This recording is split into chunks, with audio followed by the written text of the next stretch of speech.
I'm apparently the last person, wow, I can't see you, to speak. Can we give it up for the wonderful students all backstage who have put an enormous amount of work.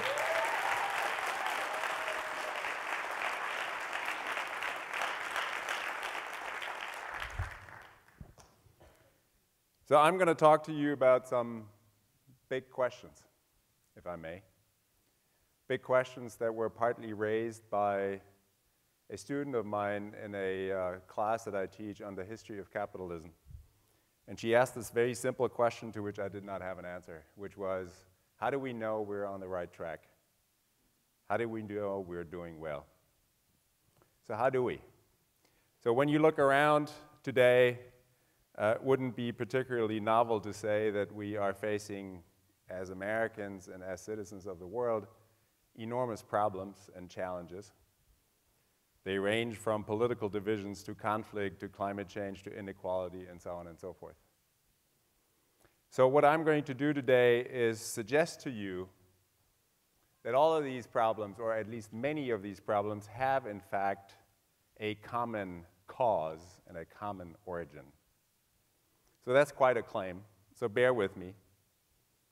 And I want to try to clarify this at first with a couple of questions. So when you look at this column of very different things, I would argue that they all have something profound in common. What might that be? What they have in common is that according to the metrics we use to measure success in our society, they all contribute to well-being. Now let me put up another column. Again, a number of very different things, and they too, I believe, have something profound in common. And you might already intuit an answer, which is, of course, that they actually contribute to well-being. But the more troubling answer is that none of these things are measured in the metrics we use in order to define success in our society. That is the problem. So, since that is true, I also would argue that what informs policymaking, politicians, business leaders, economists, in terms of making decisions from the small to the large about our society is essentially informed by the column on the left and not by the column on the right. So what is the central problem here? The central problem is, I think, that our metrics of success are defined largely by growth and not by well-being. Right? We look at transactions in the market, not relations. We look at quantity, not quality. We look at output, but we don't look at outcome. That is a big problem. Now, how do we define growth? What is growth? And interestingly enough, this is a question that rarely is asked in politics. We just know that it's good. So how is it measured? And of course, many of you have heard this, and many of you see it every day in the newspapers. It is measured by GDP, which stands for Gross Domestic Product.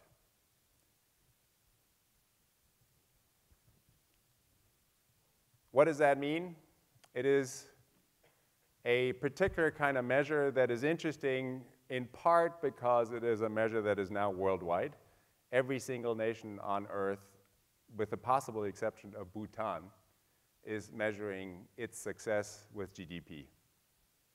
It's the only ideology I know that is literally universal, independent of whether countries are large or small, rich or poor, developed or underdeveloped, authoritarian or democratic. All follow this metric. Why is this a problem? This is a problem, I would argue, because number one, it's a terrible metric for well-being. It is not even a particularly good economic metric. Why is that? Well, I give you some examples for that. First of all, it doesn't differentiate between costs and benefits. It can't tell you whether something is good or bad that we are doing in the economy. So it doesn't tell you whether, buying a pack of cigarettes or buying a bicycle, whether you build toys or whether you build weapons. It makes no difference. All of it is measured equally in GDP. It also tells us nothing about inequality. So when you read in the newspaper per capita GDP of a country, it doesn't tell you anything about how this is differentiated between rich and poor. In fact, as in the United States, increasingly the top can be very rich and the bottom makes no gains for a long time, and it still looks very good. So what GDP does, one way to capture this is to say that it measures the goods life and not the good life. It is what Robert Kennedy in 1968 already said when he said, GDP, in short, measures everything except that which makes life worthwhile. There's another problem with GDP, which is that it doesn't take into account the future at all. It says absolutely nothing in terms of what we're leaving behind for future generations. A fairly famous entrepreneur by the name of Paul Hawkins once said, it steals the future, sells it in the present, and calls it GDP. So what everybody advocates here is not just linear growth, it is actually exponential growth, which is another problem with GDP. So I don't want to go through all of this, but what this just says, when you start with a base year of 2000, which is the year that many of my students were born, when you go to the year in which they will likely retire, something like that, 2070, you would already have to have an economy that is putting out 16 times as much if you took what economists consider to be a healthy growth rate of 4%. And of course, if you go all the way down the line, 200 years after my students were born, you would already need output that is 4,000 times as much as we're currently producing in this economy. Now, if you consider this to be somewhat insane, you would be right. The problem is that this is precisely what informs top decision-making among politicians, policymakers, economists, business leaders around the world, who tell you essentially that what we need is this kind of growth. This will solve all of our problems. Prosperity and progress will depend on this kind of growth.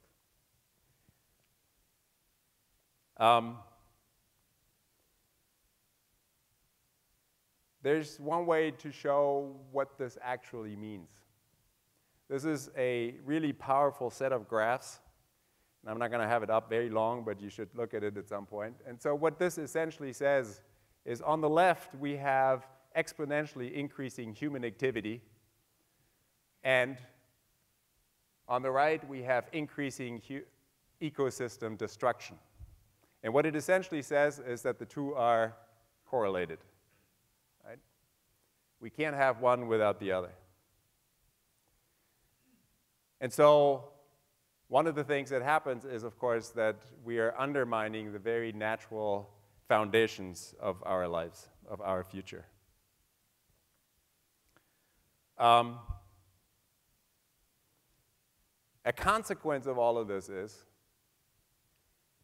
that economic growth is now pushing us to the edge of the cliff. While it might have been a good thing in the past, it no longer is. It is an anachronistic thing.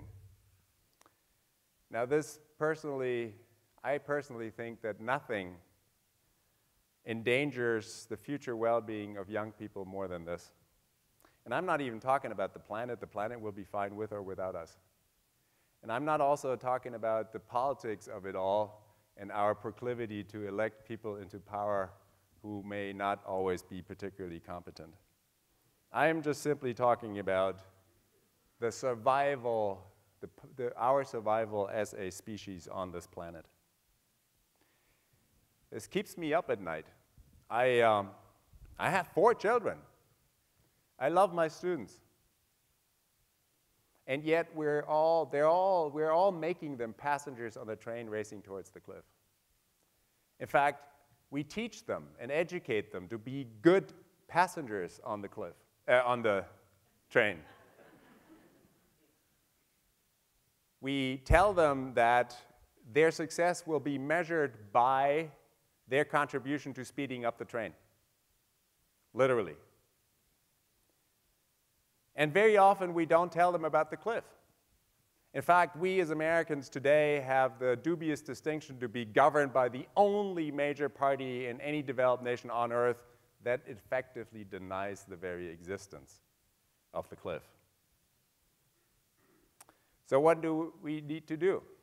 We need to fundamentally stop the train, and we need to lay new tracks. We need to focus on development rather than growth. We need to focus on better, not more. Now, this is not to say, to clarify, that I am against development. In fact, I am very much for development rather than growth. Development that takes into account the satisfaction of human needs, of actual human needs. And I also realize fully that there are lots of people in this world still who need growth, who need more opportunities, more jobs, more education. In fact, one of the saddest statements of this growth regime is that we live in a world in which 2 billion people are still living in dire poverty, which in absolute numbers may well be more than ever before. So, for young people in particular, I think it is time to retire, GDP as grandpa's definition of prosperity. It is time to let go of it.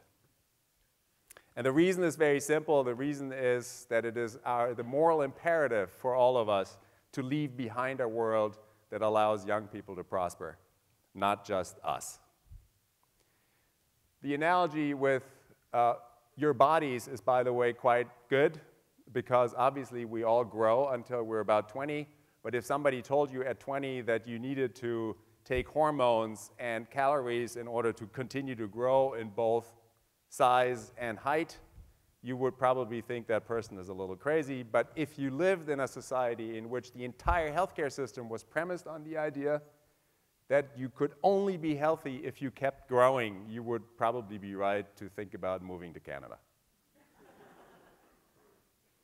But that's exactly where we are with our economy. That's exactly what is happening. We're being told that we need to keep growing, even though we know we live in a finite planet, and even though we know this is not going to change, not possible.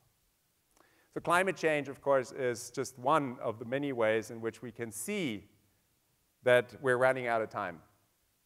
But here's my central argument. This regime of growth, while it has created unprecedented dangers, also has created unprecedented opportunities. We can stop that train, and we can redirect it, and we can start focusing on actually satisfying human needs. Now, the great thing is we already know a lot about how to do this.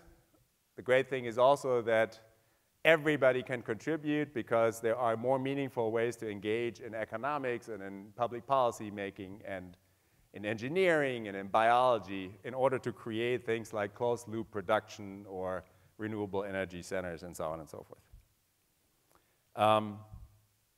So in the end, I would say that there's a lot of good rewarding things that we can do. And I would suggest that it's probably better than just simply being a quiet passenger on a train racing towards the cliff. So let's just go do it. Thank you.